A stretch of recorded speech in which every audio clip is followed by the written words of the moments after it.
estimada profesora, junto con saludarla, sea muy bienvenida a este video. Nuestro grupo está compuesto por Carla Parra, Nuncia Guzmán y Catalina Cuña, donde analizaremos el texto base, donde después de haberlo leído y analizado, hemos podido desarrollar la escuela weberiana, tanto por sus fundamentos teóricos y conceptuales. El texto Aproximaciones de la Sociología nos hace una descripción muy sintética de los fundamentos y teorías de los autores clásicos de la sociología. Si bien el texto nos muestra cómo Durkheim, Marx y Weber deseaban entender y explicar los rápidos cambios de su época, la narración del texto no llega a profundizar sobre la metodología epistemológica, sobre la comprensión de la sociedad de cada autor. Pero refiriéndonos a este punto, el texto sí llega a conectar la discusión de tales autores a través de la discusión sobre fenómenos sociales, a través del entendimiento de relaciones sociales, sea como hecho social o la acción social. Por otro lado, esta explicación de la sociedad a través de la estructura, función y el conflicto. Lo que pudimos analizar del texto de las aproximaciones de la sociología es que Karl Marx fue muy crítico con el capitalismo. Él buscaba la igualdad de las clases sociales, que todos puedan tener los mismos derechos y los mismos beneficios que el resto de la sociedad.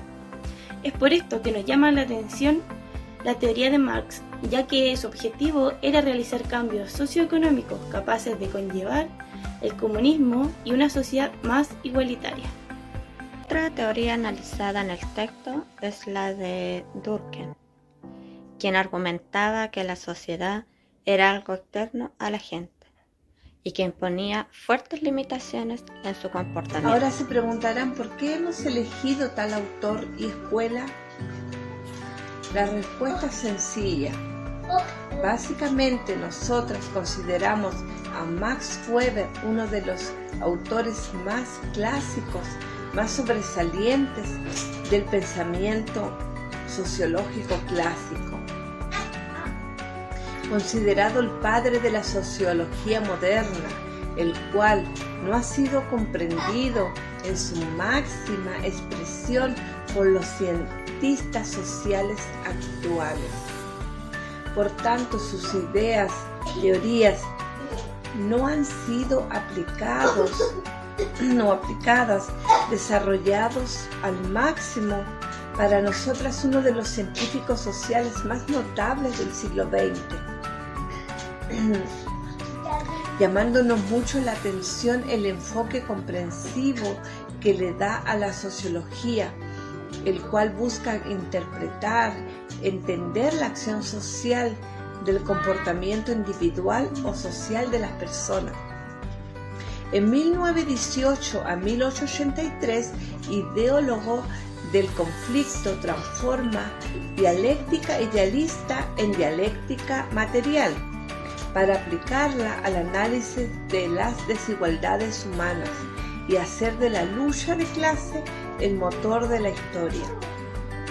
La dimensión económica y productiva de las actividades sociales se eleva a la categoría de estructura dominante de la sociedad, de la cual se derivan el resto de los aspectos políticos, culturales, jurídicos, religiosos, morales. Max Weber nació en Alemania el 21 de abril de 1864, perteneciente a una familia de clase media. Sus padres tuvieron una influencia muy importante en su pensamiento intelectual, ya que su padre era un funcionario político relevante y su madre era una calvinista muy débil, es decir, pertenecía a una religión donde la Biblia era la única fuente de autoridad para los creyentes. ¿Cuáles son las raíces sociológicas weberianas? Weber se centró mucho en la cultura germana de los periodos anteriores a la Gran Guerra, y los autores que influyeron en su pensamiento sociológico fueron Kant y Nietzsche, pero también Weber tuvo que asimilar el pensamiento de Marx acerca de la sociedad y la historia, siendo estos elementos un gran desafío al que dio respuesta a Max Weber. La sociología weberiana, sus postulados, comenzaron a través de sus cuestionamientos al método, hablando sobre la naturaleza y el alcance de las ciencias humanas, para que esa entonces apareció como desvinculada de las ciencias naturales. Precisamente, la lucha por el método es lo que influiría fuertemente en la escuela weberiana, en la que Weber militó del lado antipositivista. Sin embargo, en algunos de sus escritos, Weber recurrió a datos y explicaciones positivistas, que fueron combinados en la mayoría de sus análisis. Por ejemplo, sus aportes del método comprensivo fueron muy sobresalientes, pero lo ubicarían en el bando historicista. Pero Weber aplicaría una tercera vía, su noción metodológica del tipo ideal, el cual ha sido tomado por varios autores.